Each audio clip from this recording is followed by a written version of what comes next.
নমস্কার, আমরা আজকে বিপি পোদ্দার হসপিটাল ফেসবুক লাইভে আপনাকে স্বাগত জানাই। প্রত্যেক দিন আপনারা দেখেন কেউ না কেউ অ্যাঙ্কার থাকে, কিন্তু আজকে আমরা দুজন ডক্টরই আপনাকে আপনার যে ডাউটগুলো আছে তা ক্লিয়ার করার একটা চেষ্টা করব। আমি Prashant Pandey, medical oncologist, B P Poddar hospital. আর আমার সঙ্গে যা রয়েছেন তিনি হচ্ছেন একজন surgical oncologist doctor Sunny Khanna. ওনার একটা শর্ট পরিচয় দিই। উনি আমাদের এনআরএস থেকে এমএস করেছেন, তারপরে উনি সুপার স্পেশালাইজেশনের জন্য দিল্লি যান, ফোর্টিস থেকে করেন, তারপরে অ্যাপোলোতে উনি কনসালটেন্ট ছিলেন। এখন আমাদের সঙ্গে as a surgical oncology consultant যুক্ত আছেন। নমস্কার। নমস্কার। তো আমরা ওনাকে নিয়ে আজকে ক্যান্সারের উপরে একটু কথাবার্তা বলবো। মেনলি এটা রিলেটেড হচ্ছে আপনার ক্যান্সার সার্জারি নিয়ে। আমরা মেডিসিনের সম্বন্ধে আগে কথা বলেছি, আজকে আমরা সার্জিক্যাল সম্বন্ধে কথা বলবো। স্যার, ডক্টর সানি, আমাদের যা ভিউয়ার আছে তাদেরকে বোঝাতে পারেন ক্যান্সারটা কি? So good afternoon everyone, and Prashanta, thank you for calling me for this episode. So প্রথমে যা জিনিস, ক্যান্সার এরকম একটা টার্ম যেটা দিয়ে সবাই খুব ভয় পায়, কিন্তু আমি সেটা বোঝাতে চাই যে ক্যান্সার জিনিসটা কি। তো আমাদের body is made up of lot of cells. তো আমাদের সেলগুলো সবসময় ডিভাইড করতে থাকে, সেটা নর্মাল প্রসিজার। বাট কোনো রকম সেল যদি অ্যাবনর্মালি ডিভাইড করা শুরু করে তাহলে সেটা একটা টিউমারের রূপ নিয়ে নেয়। তো সেই জিনিসটাকেই ক্যান্সার বলা হয়। ক্যান্সার আমাদের বডিতে সব জায়গায় হতে পারে, যেরকম মুখে ক্যান্সার হতে পারে, ব্রেস্টে ক্যান্সার হতে পারে, খাদ্যনালীতে ক্যান্সার হতে পারে, গাইনোকোলজিক্যাল অর্গানসে হতে পারে, পেচ্ছাবের নলিতে হতে পারে, এবং হাড়, মাংসপিণ্ড সব জায়গায় ক্যান্সার হতে পারে। তো যেখানেই এরকম একটা abnormal proliferation of the cells হবে and that will be converted into a tumour, সেটাকে আমরা সাধারণ ভাষায় ক্যান্সার বলি। আচ্ছা, তাহলে আমরা অনেক লোকজনকে দেখি যাদের একটা মাথায় টিউমার রয়েছে, অনেক দিন ধরে নিয়ে ঘুরছে, প্রায় 10 বছর 20 বছর, ঠিক আছে? সেই ক্ষেত্রে কি ওটাও আমরা ক্যান্সারই বলবো, না ওটার জন্য আলাদা কিছু ডেফিনিশন আছে? তো সব রকম টিউমার কিন্তু ক্যান্সার হয় না। ক্যান্সারের হিস্ট্রির মধ্যে আর দু রকম টিউমার হয়, একটা ক্যান্সার টিউমার, একটা বিনাইন টিউমার। তো দুটোর মধ্যে মেন ডিফারেন্স হচ্ছে যে benign tumour is very slow growing. যেরকম আপনি বললেন যে 10 বছর ধরে টিউমার নিয়ে অনেকে ঘুরছেন, তো সেই টিউমারটা ইউজুয়ালি বিনাইন টিউমার হয়। ক্যান্সারের হিস্ট্রিটা অনেকটা শর্ট হয়, মেবি উইদিন 6 মান্থস, অনেকের 1 বছর ম্যাক্সিমাম হতে পারে, কিন্তু ক্যান্সারের ডিউরেশন ইজ ভেরি শর্ট। তো শর্ট ডিউরেশন অফ হিস্ট্রি, তার মধ্যে খুব তাড়াতাড়ি জিনিসটাকে বাড়া এবং অন্যরকম সিমটমসগুলো দেখা দেওয়া। যদি ক্যান্সারটা লোকালাইজড হয় তাহলে ওখানে চাপ সৃষ্টি করা, চাপ সৃষ্টি করে লোকালাইজড অর্গান উপরে প্রেশার ফেলা। আর যদি ক্যান্সারটা ছড়িয়ে গিয়ে থাকে বডিতে, তাহলে অন্য অন্য অর্গান যেগুলোকে ইনভলভ করবে সেরকম সিমটমস হবে। সো বিনাইন অ্যান্ড ম্যালিগনেন্ট দু রকম tumour. Benign tumour are very slow growing and they don't have features of malignancy. Malignant tumours are those যেটা খুব তাড়াতাড়ি করে প্রলিফারেট করে এবং বডিতে ছড়িয়েও যেতে পারে।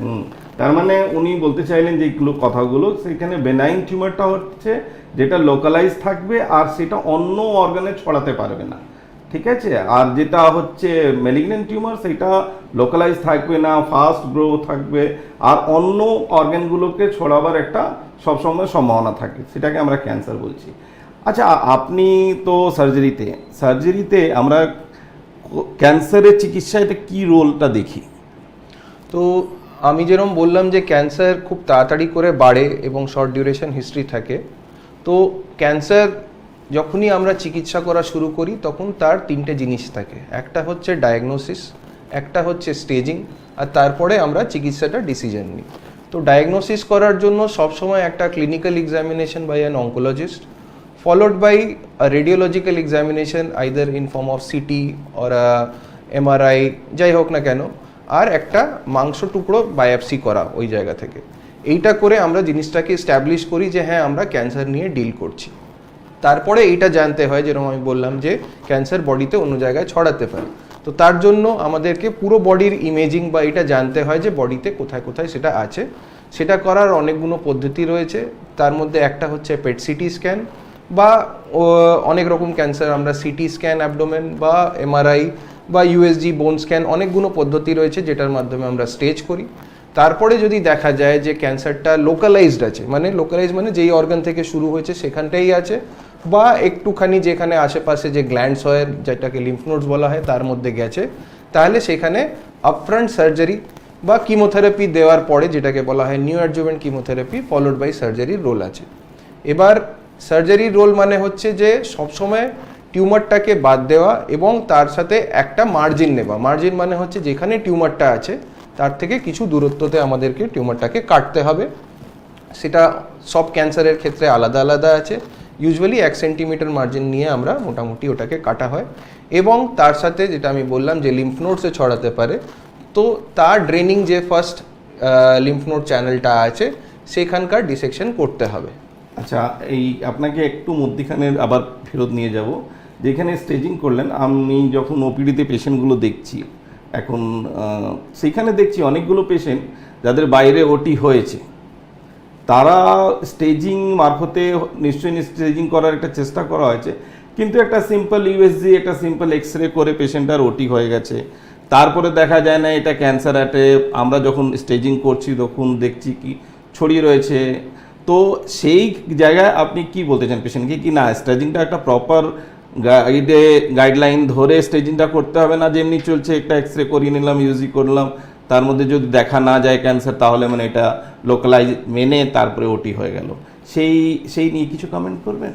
তো সেটা এরকম আমরা অনেক পেশেন্ট ওপিডিতে পাই যারা হয়তো বাইরে অপারেশন করিয়েছে বা অপারেশন করায়নি কিন্তু প্রপারলি ইনভেস্টিগেটেড হয়নি আর অপারেশনটা প্ল্যান হয়ে গেছে। তো এইটা সবসময় তখনই হয় যখন যারা অঙ্কোলজি নিয়ে ডিল করে না এবং সেই ডাক্তারবাবুদের কাছে ওনারা গিয়ে অপারেশনের জন্য যান। তো ইউজুয়ালি যদি কোনো রকমভাবে কোনো দিন টিউমারের ডাউট থাকে, এটা আমি শুধু পেশেন্টদেরকে না কিন্তু আমাদের ফেলো কলিগ ডক্টরসদেরকেও বলতে চাইবো যে যদি দের is a 1% doubt of malignancy, তাহলে পেশেন্টকে একটা প্রপার অঙ্কোলজিস্টের কাছে পাঠানো। কেন কি একবার যদি অপারেশন করে দেওয়া হয়, এটা সব সময় ম্যাক্সিমাম প্রবলেম এটা আসে গলব্লাডার ক্যান্সারের ক্ষেত্রে। গলব্লাডার ক্যান্সারের ক্ষেত্রে ইউজুয়ালি শুরু থেকে জানা যায় না অনেকবার, কিন্তু অনেকবার জানার পরেও অনেকে অপারেশন করে আমি পেশেন্ট পেয়েছি।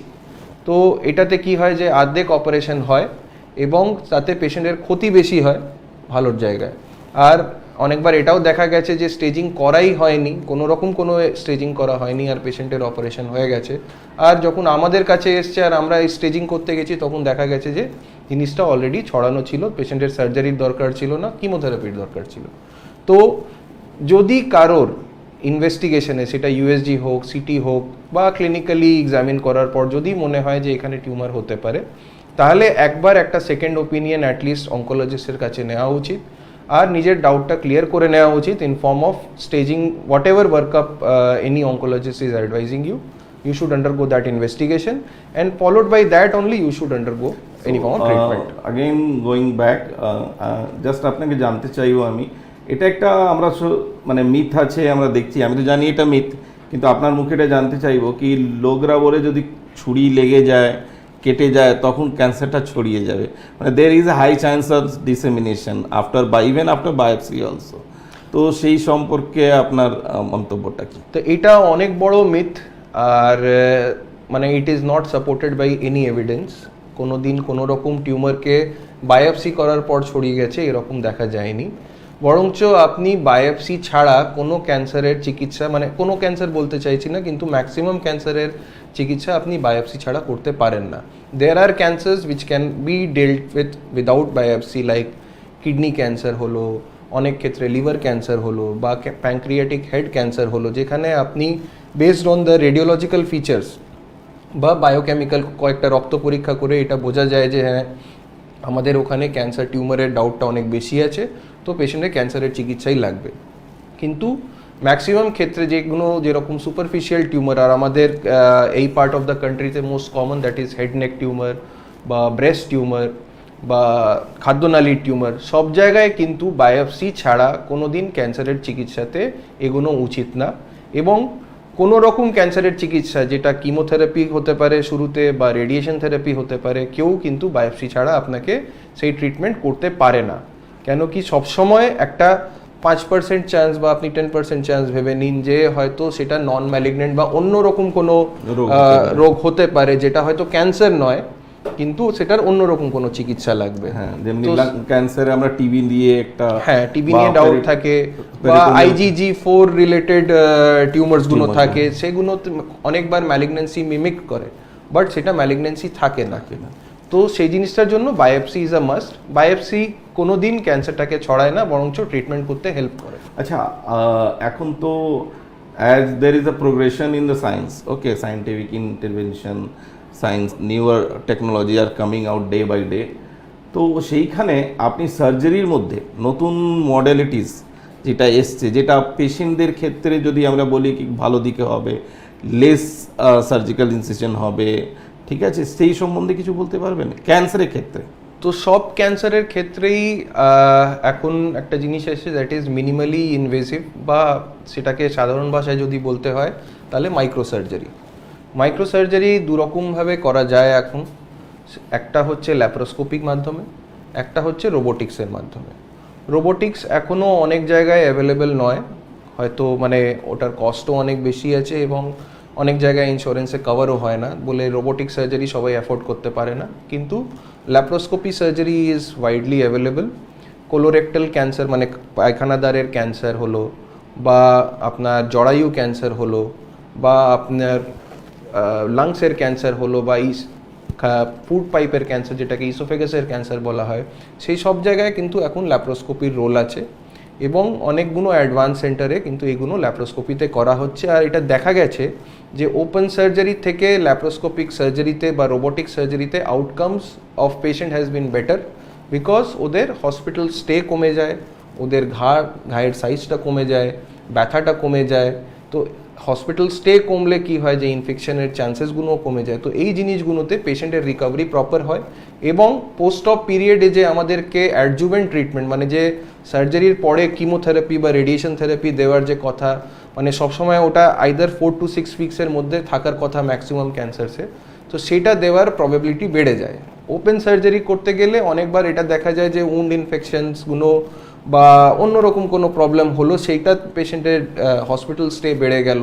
তো সেই জিনিসগুলোতে অনেকবার পেশেন্ট কিমোথেরাপি বা রেডিয়েশন থেরাপি টাইমলি নিতে পারে না, and that might lead to a tumour recurrence also in future. তো laparoscopy and robotic surgeries are new forms of surgery. আরও কয়েকটা জিনিস আমি বলতে চাইবো, যেটা ক্যান্সার সার্জারির ইন্টেন্সিটিটা রিডিউস করার জন্য যেটা ইউজ হয় এখন, that is called sentinel lymph node biopsy. তো ব্রেস্ট ক্যান্সারের ক্ষেত্রে, পেনিসের ক্যান্সারের ক্ষেত্রে, এবং এখন খুব ভালো করে আসছে that is in the oral cavity or the মুখের ক্যান্সারের ক্ষেত্রেও সেন্টিনেল লিম্ফ নোড বায়োপসির অনেকগুলো রোল আছে। স্কিনের ক্যান্সারে কয়েকটাতেও, মেলানোমাতেও সেন্টিনেল বায়োপসিতে রোল আছে, যেখানে আমাদেরকে সবকটা লিম্ফ নোড সরাতে হয় না। যেই লিম্ফ নোডটা ওই ক্যান্সার থেকে প্রথম লিম্ফ নোড যেটা, সেটাকে আমরা সরিয়ে এটাই জানতে পাচ্ছি যে হ্যাঁ ওটাতে ক্যান্সার যদি ছড়িয়ে থাকে সেটাকে ফ্রোজেন সেকশন করা হয়। মানে হসপিটালে আমরা 45 মিনিট থেকে 1 ঘন্টার মধ্যে এটা জানতে পারি যে হ্যাঁ এই নোডের মধ্যে যদি ক্যান্সার থাকে তাহলে আমাদেরকে বাকি লিম্ফ নোডগুলো ক্লিয়ার আইদার করতে হবে, যদি না থাকে তাহলে অ্যাজ ইট ইজ ছেড়ে দেওয়া হয়। তাহলে so it is called a de escalation in the treatment. Okay, আচ্ছা, আমরা এই হসপিটালে আপনার ডিপার্টমেন্টে সার্জিক্যাল অঙ্কোলজি কি কি সার্জারি এরকম করতে পারছি? তো আপাতত আমরা সব রকমই সার্জারি এখন করতে পারছি, যেরকম মুখের ক্যান্সার হলো, বা গলার ক্যান্সার হলো, থাইরয়েডের ক্যান্সার হলো, ব্রেস্ট ক্যান্সার হলো, আর খাদ্যনালী ক্যান্সারসগুলো হলো, জরায়ুর ক্যান্সার, ওভারির ক্যান্সার, সার্ভিক্সের ক্যান্সার, পেনিসের ক্যান্সার। তো আমরা সব রকম সার্জারি এখন আপাতত করি। মানে আমাদের এই হসপিটালে ইনফ্রাস্ট্রাকচার অ্যাভেলেবল আছে, আমাদের সেটা অ্যাভেলেবল আছে, এবং laparoscopy is available. Robotic till now is not available, but I think so near ফিউচারে সেটাও অ্যাভেলেবল হবে। আচ্ছা, ল্যাপ্রোস্কোপিতে আমরা এখানে কি কি সার্জারি করতে পারছি, যেটা অঙ্ক সার্জারি? ল্যাপ্রোস্কোপিতে আমাদের যে পায়খানাদ্বারের surgery, colon and rectal cancer surgeries, endometrium or জরায়ু ক্যান্সারের সার্জারি আমরা করতে পারি, এবং যেটা ফুড পাইপের ক্যান্সার যেটাকে ইসোফেগাস বলা হয় আর লাংস বলা হয়, সেইগুলো বেসিক্যালি আমরা ল্যাপ্রোস্কোপিতে আপাতত এখানে করতে পারি। আচ্ছা, একটা আরও কোশ্চেন, কি অনেক লোক ভাবে কি ক্যান্সারের সার্জারি যদি করি তাহলে আরও ছড়িয়ে যাবে, তাহলে মৃত্যুর কাছে মানে there is a less probability the patient can go for curable things. Okay, so সেইখানে আপনার মন্তব্যটা কি হচ্ছে, কি পেশেন্টদেরকে সার্জারি করা উচিত না কেমোথেরাপি রেডিওথেরাপি দিয়ে কাজটা চলে যাবে? তো এখনো আমি বলবো যে এরকম কোনো স্টাডি নেই। অনেকগুলো অর্গানে এই স্টাডিটা করার চেষ্টা করা হয়েছে, যেরকম ফুড পাইপের ক্যান্সার, রেকটাল ক্যান্সার, যেখানে কিমোথেরাপি আর রেডিয়েশন থেরাপি সার্জারি করার আগে দেওয়া হয় এবং এটা দেখা যায় যে পুরোপুরি টিউমারটা নাকি নষ্ট হয়ে গেছে। কিন্তু তাও পেশেন্টের যদি আমি সার্জারি করে সেই অর্গানটা না সরাই তাহলে ফিউচার রেকারেন্সের চান্স রয়ে যায়। আমি এটা বলছি না যে সার্জারি করলে একদমই জিরো হয়ে যায়, বাট আপনি যদি সবকটা গাইডলাইন্স দেখেন, যদি এনসিসিএন গাইডলাইন্স দেখেন, এসমো গাইডলাইন্স দেখেন, অ্যাসকো গাইডলাইন্স দেখেন, তো সবকটা গাইডলাইন্সেও এখনও অবধি surgery as a part of the multimodality treatment, মানে chemo, radiation, surgery, pal care, এই চারটেকে যদি আমি কম্বাইন করে মাল্টিমোডালিটি ট্রিটমেন্ট বলা হয়, তাহলে surgery is part of the maximum all of the cancer. Barring few, you can do surgery in, you should do actually surgery in all of this cancers. Thank you. আচ্ছা, আপনি বলুন কি এই আমরা ক্যান্সার স্টেজিংটাকে বলি, মানে একজন আমাদের যা ভিউয়ার আছেন তাদের মধ্যে স্টেজ 1, স্টেজ 2, স্টেজ 3, স্টেজ 4 অবধি সার্জারি আমি কোন স্টেজ অবধি করতে পারবো? তো এখন যা জিনিস আছে যে যেখানে আমার কিউরেবিলিটি আছে, পেশেন্ট কিওর হয়ে যাওয়ার চান্স আছে, সেটা কোন স্টেজ অবধি? তো surgical intent obviously two types, one is curative, one is palliative. তো কিউরেটিভ ইন্টেন্টে আমি usually stage 1 and stage 2 tumours, maximum of the stage 1 and stage 2 ক্যান্সারে আমাদের কিউরেবিলিটি চান্স থাকে। কয়েকটা ক্যান্সার আছে, যেরকম ওভেরিয়ান ক্যান্সার আছে বা এন্ডোমেট্রিয়াম ক্যান্সার আছে, যেখানে even if the disease is stage 3 or stage 4A, সেখানেও কিন্তু সার্জারির রোল রয়েছে। বিকজ ছড়ানোর যদি আমি সবকটা টিউমার সরিয়ে ওইখানে হাইপেক ট্রিটমেন্ট, মানে ইন্ট্রাপেরিটোনিয়াল কিমোথেরাপি ট্রিটমেন্ট করতে পারি, তাহলে that can be it can be curable. Now slowly and steadily আমাদের এই জিনিসটা, সায়েন্সটা আরও অ্যাডভান্স হচ্ছে। অনেকগুলো মেটাস্ট্যাটিক ক্যান্সারে আমাদের যদি বলা হয় যে স্টেজ 4-এ, তো এটা ডিফাইন্ড নয় যে কটা টিউমার হলে আমি সেটাকে স্টেজ 4 বলবো। একটা টিউমার যদি অন্য জায়গায় ছড়িয়ে গিয়ে থাকে সেটাও স্টেজ 4, কিন্তু that is called oligometastatic disease. তো অনেকগুলো অলিগোমেটাস্ট্যাটিক ডিজিজে there is a role of surgery. You can say it breast cancer, you may say it kidney cancer, which is called cytoreductive nephrectomy, in ovaries, in endometrium. So they all have a role, even if it is a stage 4 and if it has response to chemotherapy. So for removing the localized area disease, it is possible to undergo surgery with a curative intent also. তার মানে আমরা up to stage 3 in almost all cancer. Almost all বলবো না যে হ্যাঁ, there are obviously all tumours, all body পার্টসের জিনিসটা different আছে।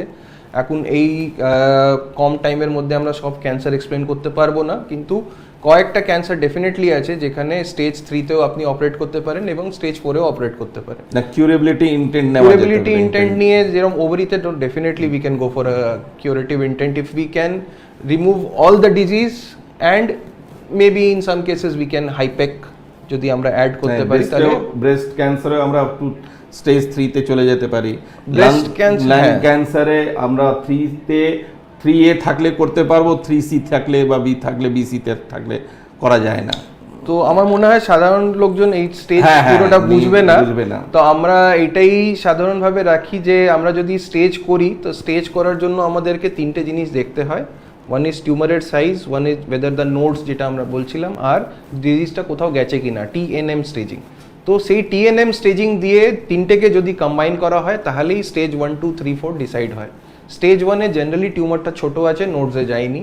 2-তে আর একটু বড় আছে, নোডসে গেছে না, অনেক ক্যান্সারে ডিফারেন্ট আছে। Stage 3 usually you can take it যে নোডসেও গেছে বা অন্য কোনো আশেপাশে অর্গানটাকে ধরে আছে, আর স্টেজ 4 মানে অন্য জায়গায় গেছে। তো ক্যান্সার মানে it always depend on type of cancer whether we can operate him or her on the stage 3 or not. Or stage 4-এও it depends on the type of cancer. So as I told, যে stage 4-এ definitely ওভারিতে, endometrial ক্যান্সারে, ব্রেস্টে যদি complete response to chemotherapy থাকে, there is a role for undergoing a curative intent. And stage 3-তে generally thyroid cancer হোক বা আপনি even breast cancer বলতে পারেন, এগুলোতে অনেক জায়গায় সার্জারির রোল আছে, যেখানে we can go with the curative intent. Even in colon cancer, যেখানে আমাদের নিউ অ্যাডজুভেন্ট কিমোর রোল একটু কম ছিল আপাতত এখন অবধি নিউরোজেভেন্ট কিমোর রোল খুব কম আছে, সেখানে যদি লোকালি অ্যাডভান্সও থাকে, আশেপাশে কয়েকটা অর্গানকে ধরে নেয়, তাহলে আমাদেরকে সেই অর্গান বাদ দিয়ে আমরা সার্জারি করে জিনিসটাকে ট্রিটমেন্ট দিতে পারি। তো সাধারণ ভাষায় স্টেজ 3-4-এও রোল আছে, but it depends on type of cancer. Mostly stage 1 and stage 2 cancer all are operable, obviously with an exception কয়েকটা জায়গায় আগে কিমোথেরাপি দিতে হয়, কিন্তু সেটা আপনার অনকোলজিস্টের সাথে ডিসকাস করতে হবে। মানে হাই কিউরেবিলিটি চান্স আছে, ক্যান্সার কিওর হতে পারে? হ্যাঁ, ক্যান্সার কিওর হতে পারে। আচ্ছা, আমরা ক্যান্সার সার্জারি করার পরে অনেক রকম কমপ্লিকেশনও যেতে পারি, ঠিক আছে? তো একটা পেশেন্ট ভর্তি হলো, ধরে নেন কি ব্রেস্ট ক্যান্সার ছিল বা কোলন ক্যান্সার ছিল বা প্যাঙ্ক্রিয়াটিক ক্যান্সার ছিল বা অ্যানাল ক্যান্সার ছিল, এরকম কিছু ক্যান্সার হলো, ওটি হওয়ার পরে আপনি কি কি কমপ্লিকেশন পোস্ট ওটিতে এক্সপেক্ট করেন, সেটা একটা পেশেন্ট যেটা আমাদের ভিউয়ার আছে তাদেরকে জানা উচিত কি হ্যাঁ এরকম কমপ্লিকেশন হতে পারে। তো complications can be divided into 2 parts, মানে আমি সব রকম জিনিসটাকে ভাগাভাগি করে বোঝানোর চেষ্টা করছি। একটা হচ্ছে জেনারেল কমপ্লিকেশন, যেটা কোনো রকম ওটির সাথে অ্যাসোসিয়েটেড, যেরকম পোস্ট অপে ব্যথা সবারই হবে, এটা কোনো কমপ্লিকেশন না, কাটলে কারোরই ব্যথা হবে। ব্লিডিং, কারোরই ব্লিডিং হতে পারে, সেটাকে প্রাইমারি, সেকেন্ডারি, রিয়াকশনারি, মানে সেদিনকেই ব্লিডিং হলো নাকি অপারেশন থেকে 48 ঘন্টার মধ্যে থেকে কোথা থেকে ব্লিডিং শুরু হলো, বা অপারেশন থেকে কয়েকদিন পরে হয়তো 7 দিনের মধ্যে ব্লিডিং শুরু হলো, সেটাকে primary, secondary and reactionary bleeding বলে। পসিবল কেন কি যেগুলোর ধাগা লাগানো হয় বা কোনো দিন কাউকে ইনফেকশন হয়ে গেল, তাতে ওই যে নটগুলো বাঁধা হয়েছে সেগুলো খুলে গেল, তো bleeding is another problem. Infection is third problem, কেন কি কোনো রকম ক্যান্সার যদি আপনি দেখেন সেটা অনেকগুলো ওল্ড এজ পেশেন্টসে হয়, সেটাতে তাদের আরও অনেক অ্যাসোসিয়েটেড ডিজিজ থাকে, যেরকম সুগার, প্রেশার, হার্ট ডিজিজ, অনেকগুলো জিনিস ওদের অ্যাসোসিয়েটেড থাকে, তো ওদের ইনফেকশনের চান্সটা বেশি থাকে। ফোর্থ ইজ যে কেন কি ইন্টেন্সিটি অফ সার্জারি অনেক বেশি, তো ওয়াইড এরিয়া অফ ডাইসেকশন হয়, তো ওদের আরও ইনফেকশনের চান্স বেড়ে যায়। তাছাড়া খাদ্যনালী সার্জারিগুলোতে আমরা, এবার আমি যদি স্পেসিফিক কমপ্লিকেশনসগুলোতে আসি, তো যদি আমি মুখের ক্যান্সারে আসি, তো এখানে আমাদের কাটার পর একটা গাড্ডা হয়, সেই জায়গাটাকে আমরা ভরি, সেটাকে ফ্ল্যাপ নিয়ে ভরা হয়, সেটা প্রি ফ্ল্যাপ হতে পারে, মানে অন্য জায়গা থেকে মাংস টুকরো নিয়ে বানানো যায়, বা সেম কোনো লোকাল ফ্ল্যাপ নিয়ে করা যায়। তো সেই ফ্ল্যাপ নষ্ট হওয়া বা ওখান থেকে প্রচুর পরিমাণে জল বেরোনো বা কাইল বেরোনো, কাইল মানে হচ্ছে যে আমরা লিম্ফ্যাটিক্স কাটি, তার একটা বডি ফ্লুইড, তো সেইটা বেরোনো। আর তাছাড়া যদি আমরা ব্রেস্ট ক্যান্সারে আসি, তখন আমাদের পুরো ব্রেস্ট রিমুভ করা যায় বা পার্শিয়াল ব্রেস্ট রিমুভাল করা যায়, তো সেই জায়গায় যেখান থেকে আমরা কাটছি সেই জায়গাটাকে কালো হয়ে যাওয়া, মানে তার ভ্যাসকুলারিটিটা হ্যাম্পার হয়ে যাওয়া। খাদ্যনালী সার্জারিগুলোতে যাই, তো তাহলে যেখানে যেখানে আমরা জোড়া লাগিয়েছি সেই জোড়াটা খুলে যাওয়ার, আর পেটের মধ্যে সেই পায়খানা বা পিত্ত সেই জিনিসটা পেটের মধ্যে জমে যাওয়া, বা ভিপল সার্জারির ক্ষেত্রে যদি আমরা দেখি, তো ওখানে 3 থেকে 4খানা অ্যানাস্টোমোসিস হয়, সেই অ্যানাস্টোমোসিসের মধ্যে সেই অ্যানাস্টোমোসিস খুললে প্যাঙ্ক্রিয়াটিক ও জেজুনোস্টমি, মানে প্যাঙ্ক্রিয়াসের সাথে খাদ্যনালীর আবার যে জোড়াটা লাগানো হয় সেটা খোলার খুব প্রবাবিলিটি থাকে। সেটা যদি পেটের মধ্যে জমে তাহলে পেশেন্টের মর্টালিটি, মানে পেশেন্টের হয়তো লাইফ রিস্ক অনেকটা বেড়ে যায়।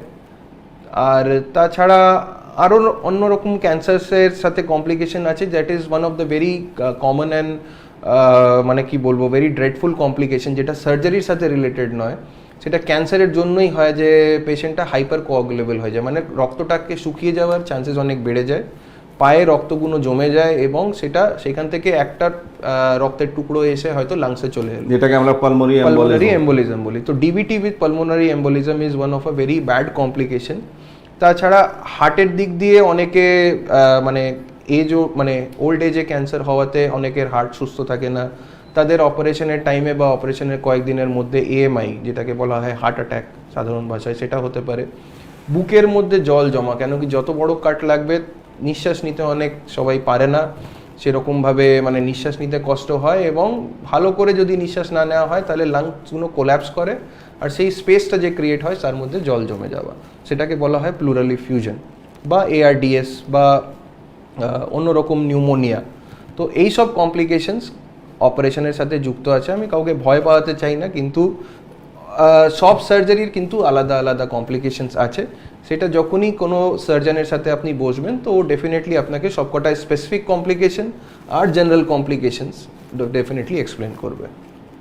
আচ্ছা, আর একটা কোশ্চেন ছিল কি সার্জারি, ক্যান্সার সার্জারি আর একটা জেনারেল সার্জারি, তার মধ্যে সার্জন পার্সপেক্টিভ, মানে পেশেন্ট যদি ভিউয়াররা বলে কি কারো জানাশোনা লোকের একটা ক্যান্সার হয়েছে, একজন ডক্টরবাবু বলছেন কি হ্যাঁ আমি করে দেব, ঠিক আছে, তো ওকে কিভাবে জাজ করতে হবে কি হ্যাঁ আমি ওইখানে করাবো না একটা স্পেশালাইজ সেন্টারে যাব, সেই জাজমেন্টটা কি করে করা ক্যান্সার যায়? একটা ডেফিনেটলি একটা স্পেশালাইজ ব্রাঞ্চ, যে লোকটা জেনারেল কাজও করছে মানে জেনারেল সার্জারিও করছেন, তো উনি ক্যান্সারের কেস হয়তো খুব কম করেন, বা এখন ক্যান্সার তো এভার ইভলভিং ব্রাঞ্চ, তো ওটার মধ্যে কী কী চেঞ্জেস আছে হয়তো সেটা উনি জানেন কি না সেটা বলা খুব মুশকিল আছে।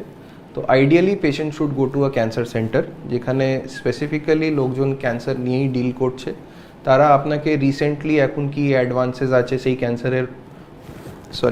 ক্যান্সারের সম্বন্ধে সেটা আপনাকে জানাতে পারবে, এবং সবচেয়ে ভালো চিকিৎসা যেটা আছে সেটাকে আপনাকে অবভিয়াসলি অফার করতে পারবে। মানে আপনি বলতে চাইছেন যেই সার্জন আছে যা পার্টিকুলার ফিল্ডগুলো আছে ক্যান্সার সার্জারিতে, যদি তার মধ্যে এক্সপিরিয়েন্স আছে ওনার করতে পারেন। Either they should come to an oncologist, or if general surgeon or a gynecologist or anyone for that case want to operate the case, then they should take an opinion from oncologist, and or they can involve him or her during the surgery, তাহলে পেশেন্টের জন্য ভালো হয়।